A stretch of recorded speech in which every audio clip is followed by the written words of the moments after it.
My dear students, we already read the story of Swami Vivekananda in first lesson.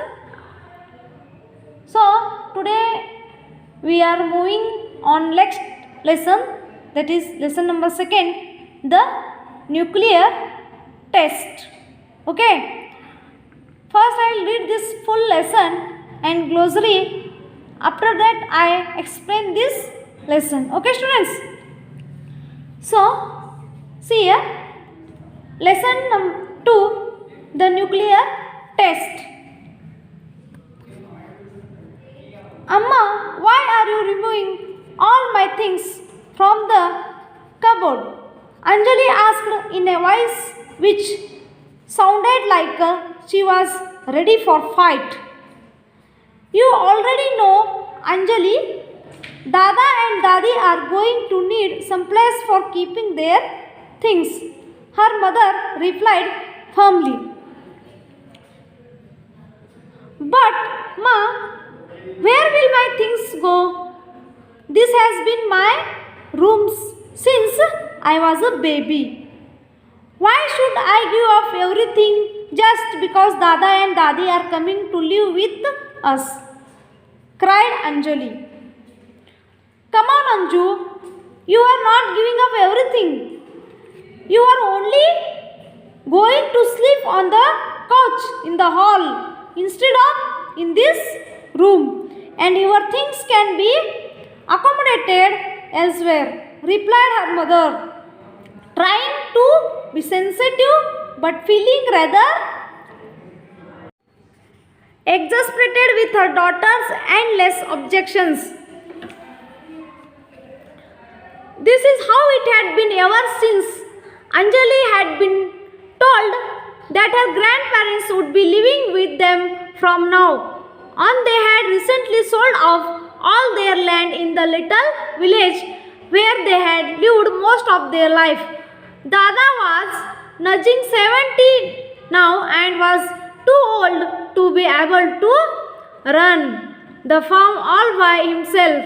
He had promised he would not leave this beloved land till he dies, but he was finding it more and more difficult to live there alone. All his children had migrated to big cities. Two of Anjali's chachajis were abroad. Only Papa lived in Pune, while Rita Bua was in Delhi. Dada had been persuaded by Anjali's father to come and live with them. Papa wanted all of them to be together as a joint family. He could then take care of his aging parents. Of course, Anjali enjoyed meeting her grandparents during her holidays, but that did not mean she was going to be happy giving up her room for them. Anjali was an only child. Never in her life had she liked sharing anything, and she wasn't ready to change now. And so it was that when her grandparents came, Anjali was fussy, irritating and bratish host.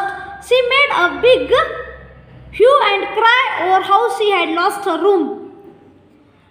When she wasn't making rude comments, she would not talk much and pretended to be glued to her favorite program on the TV. She was not very polite and complained, though not directly, for she was afraid of her father's wrath.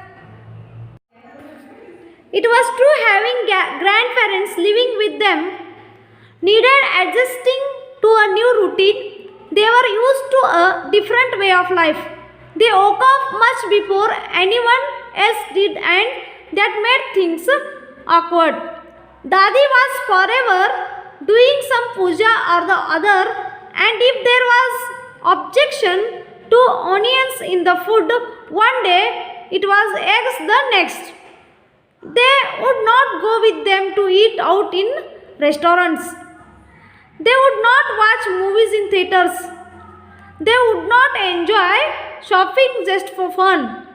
They thought strap dresses were too foreign and short skirts totally avoidable. Pop music was noise and ice creams were not good for health. The one thing they did share was an addiction to television, but the programs they watched put Anjali to sleep. Anjali felt as if she had suddenly been imprisoned.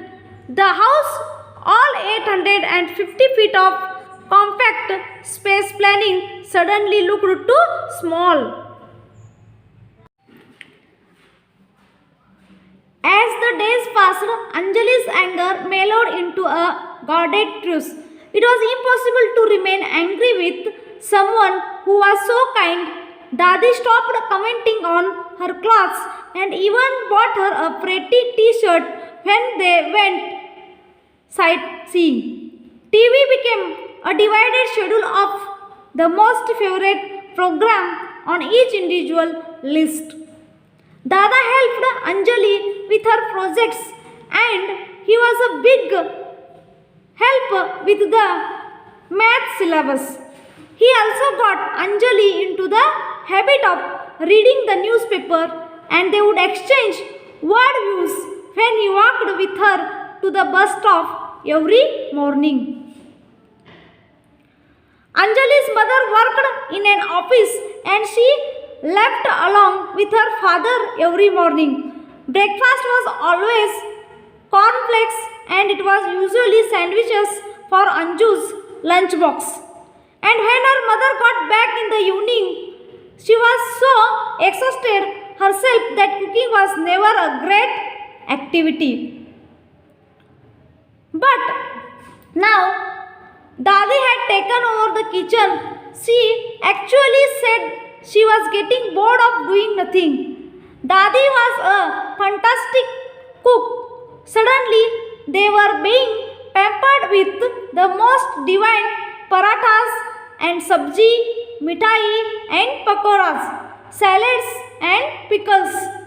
Anjali's mother could now slow down a little and rest her feet. She even had more time for her daughter. She was also immeasurably reassured that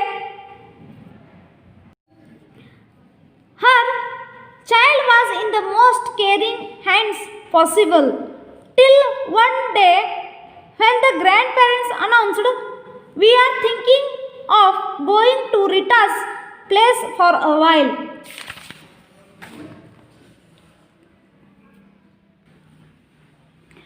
Before anyone could say anything, Anjali burst out, "Oh, can I have my room?"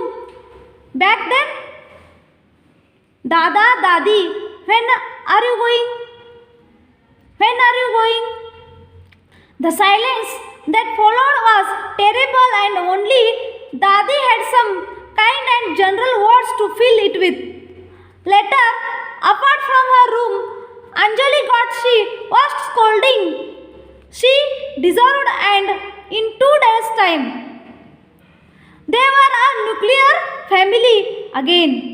But it was a lonely achievement. There was no one to come home to. But the silly TV, there was none to talk to. Her mother was again overworked with no time for anything or anybody. But most of all, the noise and bustle of one big happy family had faded into silence. The house, all 850 feet of compact space planning, suddenly looked too big. When the phone rang the following night, just like they had expected it would, it was Anjali who ran and picked it up to say, "Dada, Dadi, when are you coming back?" Students, now we have read the nuclear test family. Next, see glossary of this lesson. Okay, all listen. Word, see, couch. Couch means a long comfortable seat. That's sofa. Okay. Next, exasperated. Exasperated means irritated. Okay. Nudging. Nudging means push gently. Migrate. Move from one place to another. Next, abroad, a foreign country. Persuaded means urged. Fussy means difficult to please. Bratish means badly behaved child. Next, wrath means anger. Awkward. Okay, awkward means lacking in grace. And imprisoned means caged. Okay, imprisoned means caged.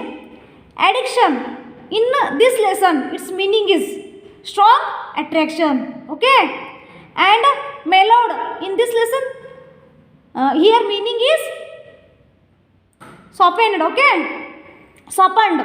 Mellowed means softened. Next, truce means temporary deal. And see, hint of apology means feeling sorry. Hue and cry means loud fuss. Okay, and immeasurably assured means very certain. Okay, students, today we have read this lesson and read the glossary of this lesson. Okay, in next period I will explain this lesson. Okay, bye students, take care.